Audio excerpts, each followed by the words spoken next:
आज युवा वर्ग के सामने जहां प्रगति और उन्नति का मार्ग खुला हुआ है, वहीं कुंठा और हताशा की बड़ी समस्याएं भी उभर कर आ रही हैं। ऐसे में युवा वर्ग की सार्थक दिशाधारा क्या हो, इसी विषय पर आधारित है हमारी आज की जिज्ञासा। हमारे बीच में शांति कुंज के वरिष्ठ प्रतिनिधि श्री कालीचरण शर्मा जी उपस्थित हैं, जो एक लंबे समय से युवा प्रकोष्ठ से जुड़े हुए हैं। युग प्रवाह के दर्शकों की ओर से हमारे स्टूडियो में आपका स्वागत है। भाई साहब, युवाओं को राष्ट्र की शक्ति माना गया है। क्या कारण है कि युवाओं को हम प्रगति में विशेष महत्व देते हैं? ऐसा है कि हर देश में, भारतवर्ष में भी कई शक्तियां काम कर रही हैं।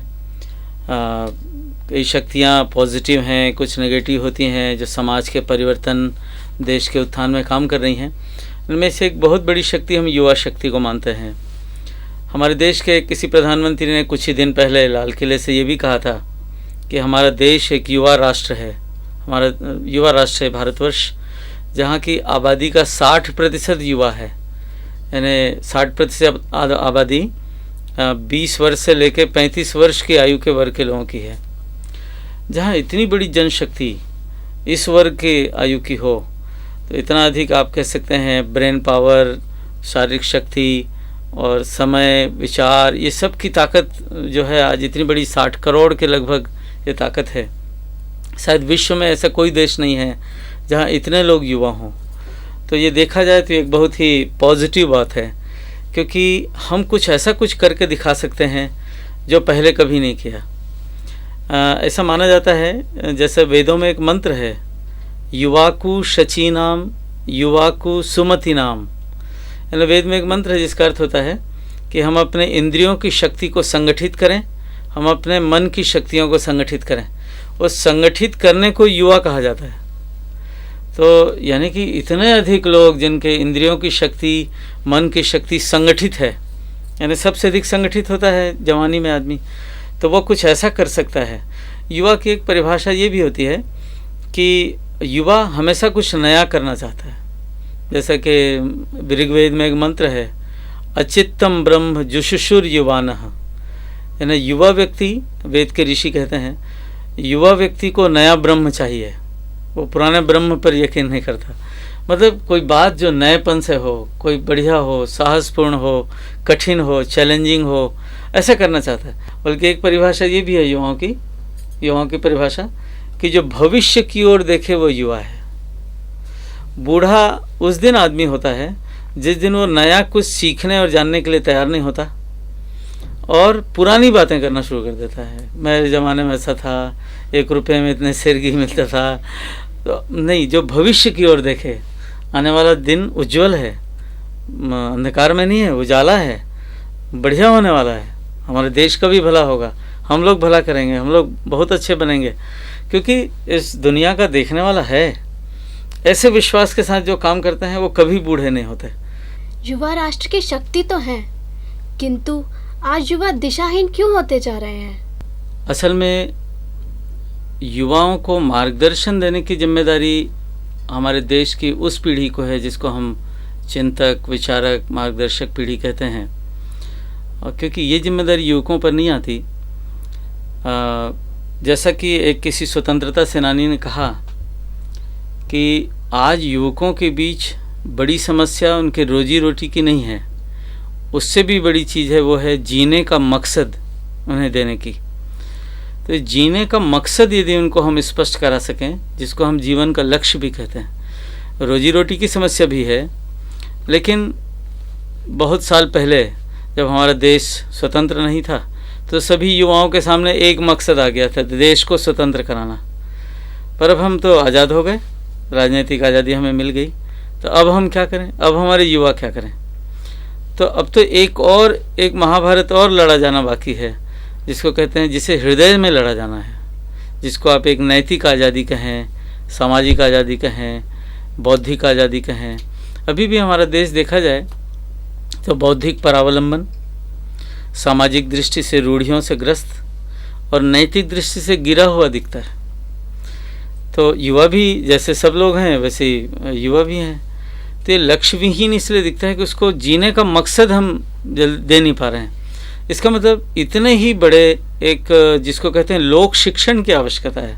जीवन मूल्यों के साथ जीना बताना पड़ेगा।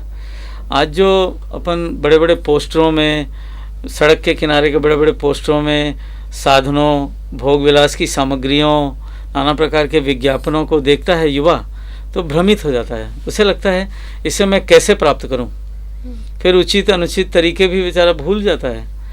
तो इससे बचाने के लिए जितना ये सब कर रही हैं शक्तियां भ्रमित करने के लिए, उससे बड़ी ताकत से, उससे बड़ी शक्ति से हमें सच्चाई को लाना पड़ेगा। नकली घी इसलिए बाजार में बिक रहा है कि असली घी नहीं मिल रहा है। यदि उतने ही मूल्य पर, उतनी ही सुलभता से असली घी मिलने लगे, वो ज्ञान मिलने लगे जिससे आदमी को शांति मिलती है, सुकून मिलता है, संतोष मिलता है, भाईचारा बढ़ता है, उसके सारी समस्याओं का समाधान होता है, निश्चित रूप से हम एक ऐसे अंधी दौड़ में सबको नहीं लगा सकते। सब लोग एक साथ करोड़पति नहीं बन सकते। हाँ, सब लोग भले आदमी बन सकते हैं, सब लोग ज्ञानी बन सकते हैं, सब लोग स्थित प्रज्ञ बन सकते हैं। तो इस बात पे लोगों को लाना पड़ेगा। तो इसके लिए एक बहुत बड़े व्यापक लोक शिक्षण की ज़रूरत है। निश्चित रूप से सरकारें नहीं कर सकती, क्योंकि ये हृदय परिवर्तन का काम है। ये धर्म और अध्यात्म जगत को करना होगा। और हमारे परम पूज्य गुरुदेव की कृपा से अपने सामर्थ्य पर ये हमारा जो अभियान है, प्रज्ञा अभियान, युग निर्माण मिशन कहते हैं आप, ये कर रहा है। युवकों को हम वो देने की कोशिश कर रहे हैं ताकि वो भटकने के पहले रक्षा कवच में आ जाएं, वो सही सोचना सीख सकें, कल्याणकारी विचार करना सीख सकें, शक्तिशाली बने पर उदंड नहीं बने, बहुत क्रांतिकारी विचारों के हों पर शांतिपूर्ण विचारों के भी हों, बहुत उपार्जन करें तो त्याग भी करना सीखें। तो हम एक कोई ऐसी चीज़ उन्हें सिखाना चाहते हैं, उन्हें उनके व्यक्तित्व को संपूर्ण बनाना चाहते हैं। जैसा कि आपने बताया कि युवा दिशाहीन हो रहे हैं, किंतु युवाओं की कौन सी समस्याएं हैं जो अधिक ज्वलंत है? इस समय जैसे कि मैंने आपको बताया था, जीने के मकसद की समस्या, हमारे जीवन मूल्यों की समस्या, जीवन लक्ष्यों की समस्या, एक तो वो है। दूसरा, हमारे देश को खाया जा रहा है एक जातिवाद, वो युवाओं को भी सबसे अधिक परेशान वही कर रहा है। तीसरा है स्वावलंबन, आदमी को रोजगार चाहिए और वो श्रम से बचना चाहता है। पता नहीं कहाँ से दुर्भाग्य आ गया है हमारे देश में कि श्रम से बच के वो लक्ष्मी या धन कमा लेना चाहता है। तो श्रमशील बनना नहीं चाहता, कुछ सीखना चाहता नहीं, और वाइट कॉलर जॉब चाहता है कि कुछ करना ना पड़े, कपड़े गंदे ना हो और सब कुछ आ जाए। ये भी एक बहुत बड़ी समस्या है। और एक और समस्या आ गई है व्यसन। युवा एक तरफ तो बेरोजगार है, दूसरी तरफ वो नशे की लत में, फैशन और लते, इसके व्यसन के लत में जकड़ गया है। ये कोढ़ में खाद जैसा मामला हो गया। फिर दहेज की समस्या भी युवा के लिए ही है, स्वावलंबन की समस्या, बेरोजगार की समस्या भी युवा के लिए ही है, और एक जीने की समस्या, कि जीने के मकसद की समस्या, कि वो उसी से पहले कन्फ्रंटेशन होता है। तो ये हैं ज्वलन समस्या। इन समस्याओं के समाधान के लिए क्या किया जा सकता है? इन समस्याओं के समाधान को कई स्तरों पर इसका समाधान ढूंढना पड़ेगा। एक तो लोक शिक्षण है जो हम लोग कर सकते हैं। लोक शिक्षण में सभी के भीतर गरीबी भगाएं, गरिमा बढ़ाएं, मैंने ये बोध कराना पड़ेगा कि गरीबी एक तुम्हारे मानसिक बनावट का नाम है, ये एक चिंतन का स्तर है। ये चिंतन के जैसे उसमें परिवर्तन होगा तो गरीबी दूर हो जाएगी। अपने गरिमा का बोध होते ही श्रम के प्रति सम्मान का भाव जागृत करना होगा। लोगों को साधना, उपासना, जीवन मूल्यों को कैसे अपने जीवन में, चरित्र में आत्मसात करना, ये बताना पड़ेगा। स्वावलंबन की शिक्षा अलग देनी पड़ेगी। ये जो सीखे हुए हैं लोग, राष्ट्र के स्तर पर ये बताना पड़ेगा कि भाई हर व्यक्ति को